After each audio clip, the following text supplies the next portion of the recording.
ಒಂದು ಸಣ್ಣ ಹಿಡಿ ಕೊತ್ತಂಬರಿ ಸೊಪ್ಪಿದ್ರೆ ಸಾಕು, 5 ನಿಮಿಷದಲ್ಲಿ ಬಹಳ ರುಚಿಕರವಾಗಿ ಒಳ್ಳೆ ಘಮ ಇರುವಂತಹ ಕೊತ್ತಂಬರಿ ಸೊಪ್ಪಿನ ತಂಬಳಿ ಮಾಡ್ಬೋದು. ಬಿಸಿ ಅನ್ನದ ಜೊತೆ ತುಂಬ ರುಚಿಯಾಗಿರುತ್ತೆ. ನಮಸ್ತೆ ವೆಜ್ ರೆಸಿಪೀಸ್ ಆಫ್ ಕರ್ನಾಟಕಕ್ಕೆ ನಿಮಗೆಲ್ರಿಗೂ ಮತ್ತೊಮ್ಮೆ ಸ್ವಾಗತ. ಮೊದಲಿಗೆ ನಾನು ಕೊತ್ತಂಬರಿ ಸೊಪ್ಪನ್ನು ಆರಿಸಿ ತೊಳೆದು ನೀರೆಲ್ಲ ಸ್ವಲ್ಪ ತೆಗೆದು ಈ ರೀತಿ ದೊಡ್ಡದಾಗಿ ಹೆಚ್ಚಿಟ್ಕೊಳ್ತಾ ಇದ್ದೀನಿ. ಇದು ತುಂಬ ಕಡಿಮೆ ಸಮಯದಲ್ಲಿ ಆಗುತ್ತೆ. ರುಚಿ ಅಂತೂ ತುಂಬ ಚೆನ್ನಾಗಿರುತ್ತೆ. ತರಕಾರಿ ಎಲ್ಲ ಇಲ್ಲದೆ ಇರುವಾಗ ಅಥವಾ ಬೇರೆ ಅಡುಗೆ ಮಾಡಿರೋಷ್ಟೊತ್ತಿಗೆ ಅದ್ರ ಜೊತೆಯಲ್ಲಿ ಇನ್ನೊಂದು ಬಗೆಯಾಗಿ ಇದನ್ನು ಮಾಡ್ಬೋದು. ಮೊದಲಿಗೆ ಒಂದು ಬಾಣಲೆಯಲ್ಲಿ ಅರ್ಧ ಚಮಚ ತುಪ್ಪ, ಅರ್ಧ ಚಮಚ ಜೀರಿಗೆ ಮತ್ತು ಅರ್ಧ ಚಮಚ ಕಾಳು ಮೆಣಸನ್ನು ಒಂದು ಸ್ವಲ್ಪ ಹೊತ್ತು ಹುರ್ಕೊಳ್ತಾ ಇದ್ದೀನಿ. ನೀವು ಕಾಳು ಮೆಣಸು ಬದಲು ಹಸಿಮೆಣಸಿನ್ಕಾಯಿ ಅಥವಾ ಒಣಮೆಣಸಿನ್ಕಾಯಿ ಹಾಕ್ಬೋದು. ಈ ತಂಬಳಿಗಳೆಲ್ಲ ಹೆಚ್ಚು ಖಾರ ಇರೋದಿಲ್ಲ, ತುಂಬ ಮೈಲ್ಡಾಗಿ ಇರುತ್ತೆ.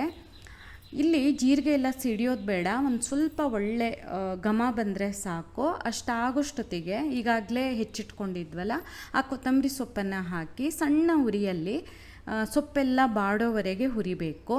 ಅಂದರೆ ಹಸಿ ವಾಸನೆ ಸ್ವಲ್ಪ ಹೋಗಬೇಕು, ಜೊತೆಗೆ ಅದೆಲ್ಲ ಮೆತ್ತಗಾಗುತ್ತಲ್ಲ ಹುರಿದು ಅಷ್ಟಾಗಬೇಕು. ಅಷ್ಟಾದ ಕೂಡಲೇ ಸ್ಟವ್ ಆಫ್ ಮಾಡಿ ಒಂದು ಮಿಕ್ಸಿ ಜಾರಲ್ಲಿ ಒಂದು ಸಣ್ಣ ಕಪ್ಪಲ್ಲಿ ಹಸಿ ತೆಂಗಿನ ತುರಿ ತೊಗೊಳ್ಬೇಕು. ತೆಂಗಿನಕಾಯಿ ಸ್ವಲ್ಪ ಹೆಚ್ಚು ಕಡಿಮೆ ಪರವಾಗಿಲ್ಲ. ನಿಮಗೆ ತಂಬಳಿ ತೆಳ್ಳಗೆ ಬೇಕು ಅಂದರೆ ಸ್ವಲ್ಪ ಹಾಕಿ, ಇಲ್ಲ ಅಂದರೆ ಸ್ವಲ್ಪ ಜಾಸ್ತಿನೂ ತೆಂಗಿನಕಾಯಿ ಹಾಕ್ಕೊಳ್ಬೋದು. ಜೊತೆಗೆ ಹುರಿದಿರೋ ಪದಾರ್ಥಗಳು ಒಂದು ಸ್ವಲ್ಪ ನೀರು ಹಾಕಿ ಈ ರೀತಿ ನುಣ್ಣಗೆ ರುಬ್ಬಬೇಕು. ಆನಂತರ ಅದನ್ನು ಒಂದು ಪಾತ್ರೆಗೆ ತಗೊಳ್ತಾ ಇದ್ದೀನಿ ನಾನು. ತಂಬಳಿ ಆರೋಗ್ಯಕ್ಕೆ ತುಂಬ ಒಳ್ಳೆಯದು. ಊಟದ ಮೊದಲಿಗೆ ಒಂದು ಸ್ವಲ್ಪ ತಂಬಳಿಲಿ ತಿಂದರೆ ಸೊಪ್ಪು ಅಥವಾ ಬೇರೆ ತಂಬಳಿ ಮಾಡ್ಬೋದು. ನಾನು ಸುಮಾರು ತಂಬಳಿ ತೋರಿಸಿದ್ದೀನಿ, ಹೊಟ್ಟೆಗೆ ತುಂಬ ಹಿತವಾಗಿರುತ್ತೆ. ಇಲ್ಲಿ ನಾನು ಜೊತೆಯಲ್ಲಿ ಒಂದು ಅರ್ಧ ಕಪ್ಪಷ್ಟು ಮಸ್ದಿರುವಂತಹ ಮೊಸರನ್ನು ಹಾಕ್ತಾಯಿದ್ದೀನಿ.